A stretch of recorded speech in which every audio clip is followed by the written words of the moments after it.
Gumawa ako ng paitlogan ng ano, yung mealworm, ayan oh. Kinalangan ko nito oh.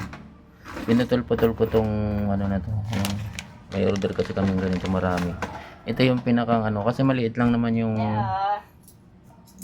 pinapasok nila dito, yung pit nila. May parang karayom yun eh. Binubumba nila dito sa may butas-butas na ganito yung itlog.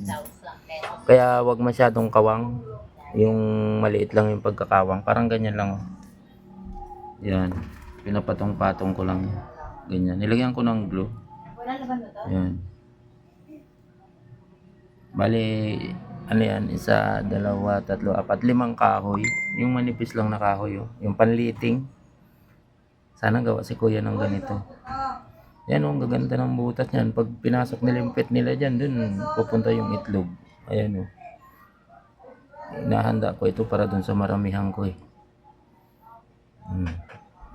Pwede rin naman karton, kaya lang kakalangan nyo sa loob para kumawang, para hindi dikit-dikit.